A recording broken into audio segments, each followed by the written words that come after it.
बिस्मिल्लाहिर्रहमानिर्रहीम। अस्सलाम वालेकुम। विजदान के इस प्लेटफार्म से हम अक्सर तसव्वुफ़ के हवाले से बात करते हैं। तसव्वुफ़ वो नज़रिया है, वो मकतबा फ़िक्र है जो कि हमारी पूरी ज़िंदगी को अपने दायरे में लिए रखता है। सोच का अंदाज़ है, अमल का एक ढंग है। एक अखबार में एक ख़बर मेरी नज़र से गुज़री जिसमें दो भाइयों की तस्वीर थी और जवान ही होंगे, उनकी 25-26 साल उम्र होगी। तो लिखा गया था कि इन दोनों को फांसी की सज़ा कई साल पहले हो चुकी, लेकिन अब ये दोनों बेगुनाह करार पाए। एक अजीब सा कर्ब मैंने महसूस किया और मेरा ख्याल है कि हर बंदे ने किया होगा। और उस माँ का, उस बाप का, रिश्तेदारों का क्या हाल होगा। और फिर उन सब से बढ़कर जब उन लोगों को ये सज़ा दी गई होगी तो उन्होंने क्या सोचा होगा।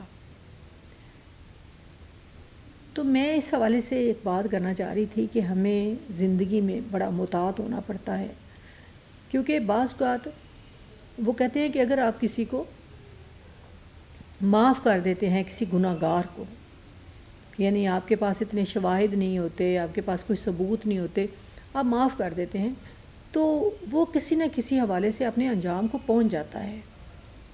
वो किसी न किसी हवाले से उस मंजिल तक आ जाता है जो उसकी सज़ा की मंजिल होती है।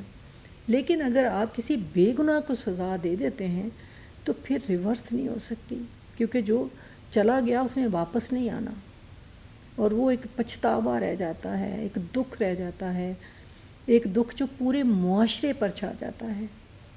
और वो जाने वाले की आखिरी सांस, उसकी हिचकी, उसकी आहें, वो पूरे मुआशरे का इज्तिमाई कर्ब बन जाती हैं। इसलिए ज़िंदगी में किसी भी मकाम पर जब आप फ़ैसला करें तो ये ज़रूर ज़हन में रखें कि भले आप गुनाहगार को माफ़ कर दें, लेकिन बेगुनाह को सज़ा मत दें, क्योंकि बेगुनाह की सज़ा रिवर्स नहीं हो सकती। वो फिर आपका पछतावा ही रह जाता है, और पछतावा इंसान का सबसे बड़ा दुश्मन है, जो अब उसको अंदर ही अंदर दीमक की तरह खाता रहता है। इंसान बुनियादी तौर पर खैर के रास्ते का मुसाफिर है।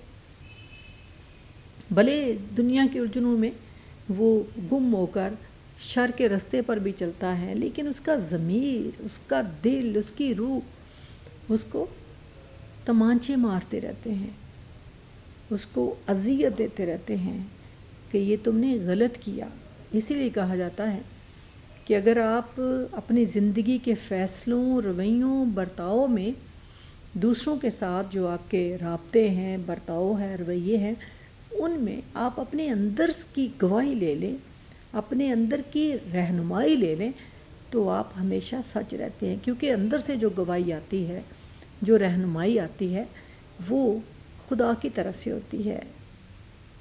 खुदा दिल में बसता है, और अगर हम खुदा के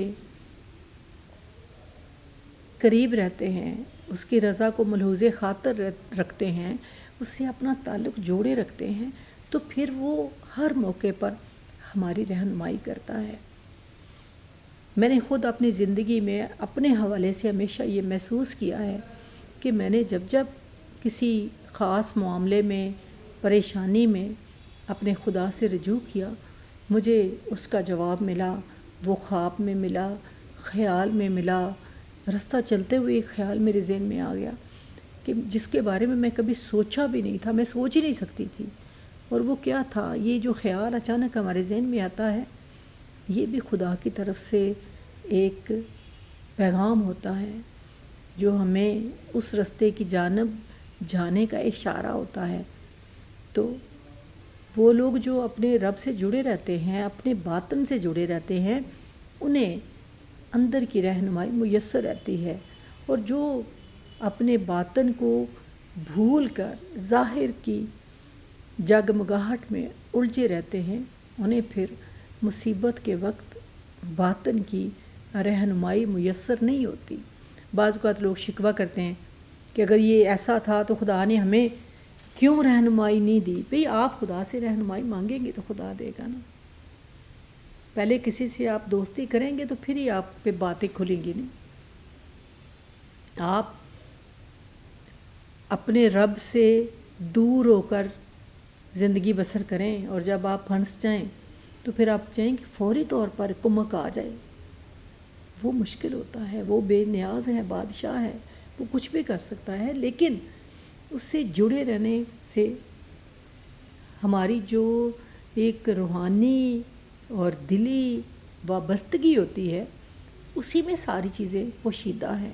علم سارا تو انسان کے اندر ہے، اطلاعات ہیں. اب خواب کو ہی آپ دیکھ لیں کہ ہزاروں سالوں کی چیزیں بھی آپ دیکھ لیتے ہیں اور آنے والے دنوں کی بھی چیزیں دیکھ لیتے ہیں. تو اس لیے اپنے رب سے جڑے رہیں، وہ یقیناً ہمیشہ آپ کے ساتھ رہے گا.